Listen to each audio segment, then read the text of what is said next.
So, welcome everyone to Tuesday night, my favorite night, because it's our business spotlight. And tonight is an actually very special business. It's a organization. It's a charitable organization.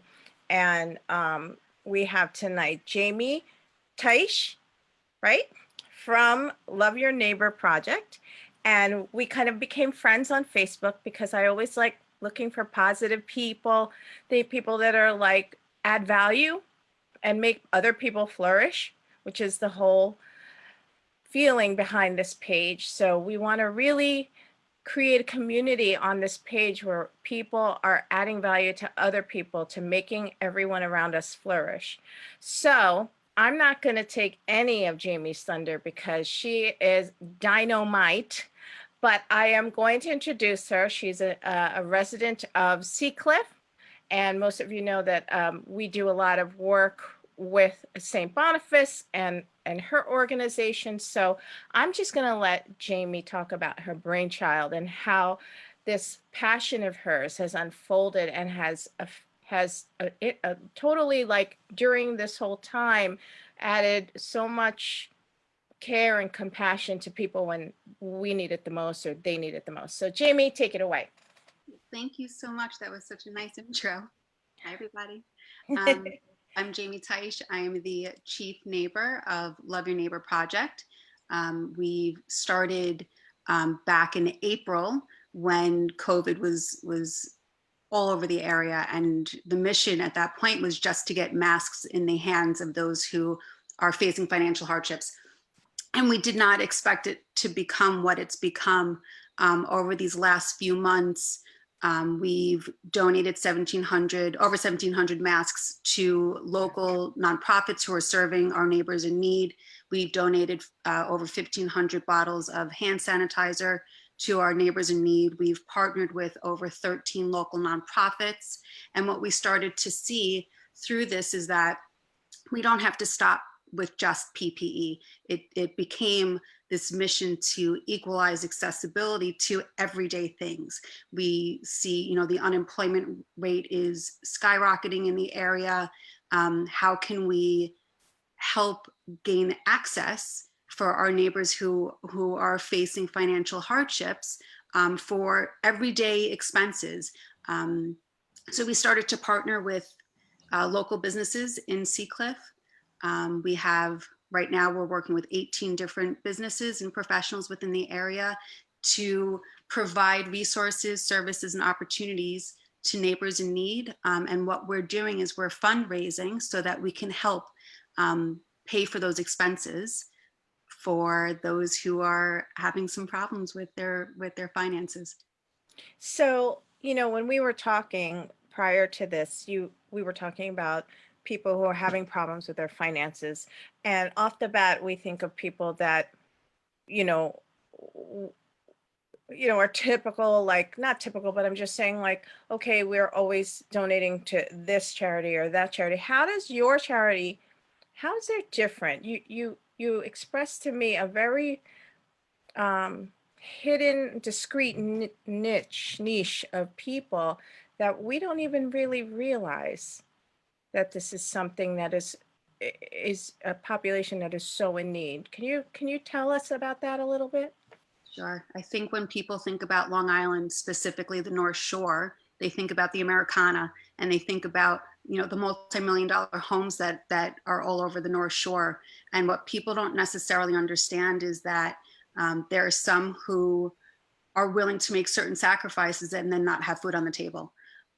That there are people right now who are in our area who have lost their jobs, and that they weren't prepared for that. And it could be my next door neighbor. It doesn't have to necessarily be in a specific area within our neighborhoods. It's right here. It's happening right here in our home.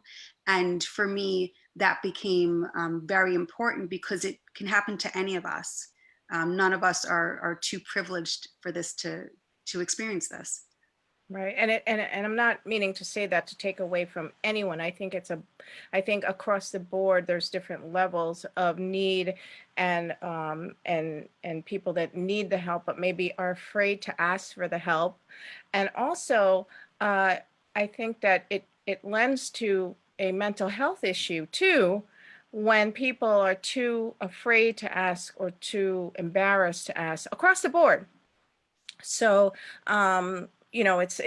this time has kind of surfaced a lot of different, very unique, unprecedented things that have come up that we're just all learning. So I actually was so intrigued when we first spoke because you were so on the pulse of this that you enacted this whole organization. So tell us more about those type now that direction that you're taking it into. Sure. So what we've started to build out are a number of different projects. So what we're as an example, for those who know the area well, there's a bar called Save Still Partners, and because of COVID, they were facing some issues with paying their bills. And so Dan and I spoke and we put together a fundraiser for him and helped him and to, he's an integral part of the area. And we are building out right now what our current project is called Your Voice Matters. It's to help get voter resources into the homes of those who are facing financial difficulties. We are helping supply stamps and envelopes and printing services so that even if people who may not have a printer, we don't think about that, people might not have Wi-Fi, right? And so we want people to go out and to vote. And how can we make this accessible? So we're providing that information and we're providing those services. The two projects that we just finished was the COVID-19 response, was the masks and the hand sanitizer. We also worked on something called Bust That Boredom project, which was a community-wide donation of activities that we then provided to the families who utilize services with St. Boniface and Guardian Angel and our local nonprofits who are serving our families who are in need. We have a number of different projects that we're starting to work on as we continue to grow. One is to help with those who are facing unemployment. We're partnering with salons and barbershops to get those services underway. We've partnered with In a Groove, who makes interchangeable shoes. These are resources that people don't necessarily understand, that a haircut might not be somebody's priority but it also could help them in their employment. So we're looking for everyday expenses that some of us might not have to think twice about, and some of us have to consider.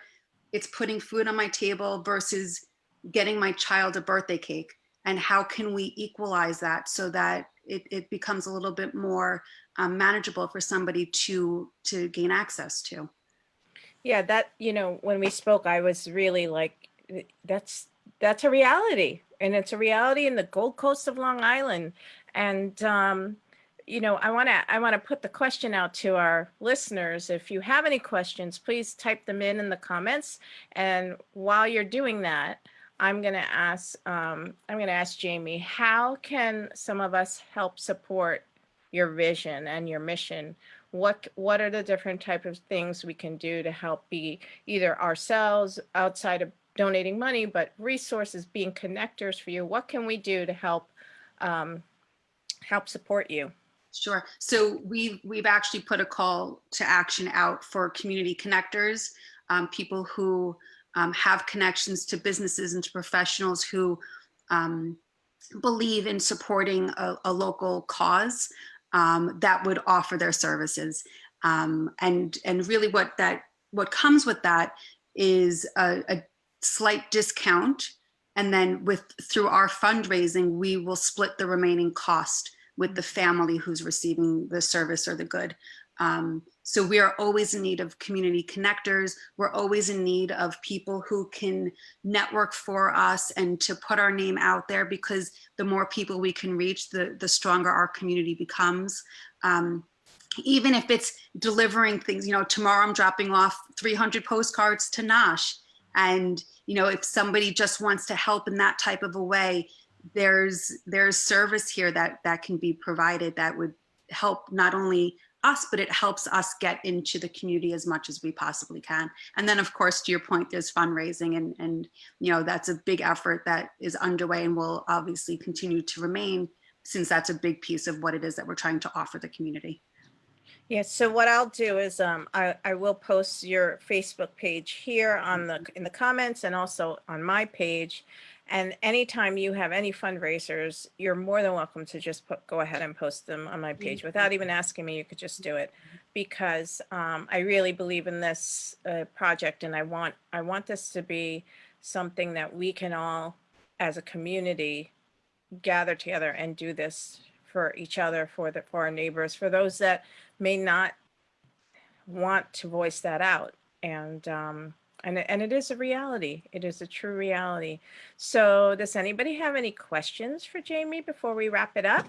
I have my phone here. That's what I'm looking at. I'm looking to see if anybody's, but you did tell me, how many mask makers do you have making masks across the island here?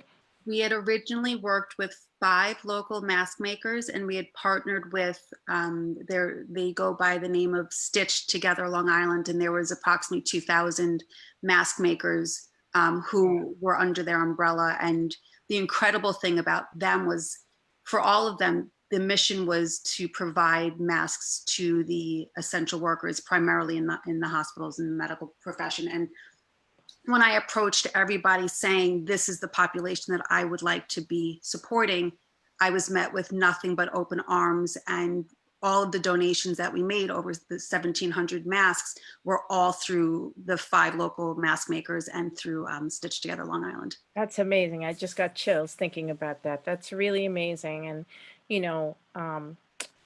as we move into the school year, and what it looks like for Halloween, and what it looks like for Thanksgiving, and what it looks like for the Christmas, Hanukkah, Kwanzaa, all the holidays coming up, leading up to New Year's, like there's so much that I'm sure keeps you up at night. I know I just met you a few weeks ago, but I know our brains work similarly.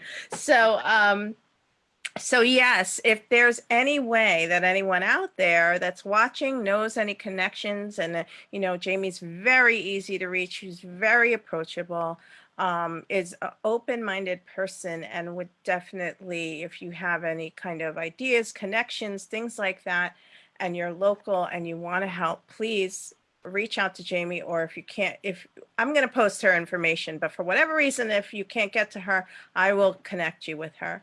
So, Jaime, is there anything else you want to share that we may not have touched upon before we close out? Sure. I think I would ask people to check out our website so you can see everything that we're doing. It's lynp.org, and you can read about why we started this, what it is that we're doing, where we're planning to move towards in the near future. And like Belinda, like you said, any which way somebody can help, please bring it to us, because we are open-minded, and we're open to seeing what else we can possibly do for the community. Great.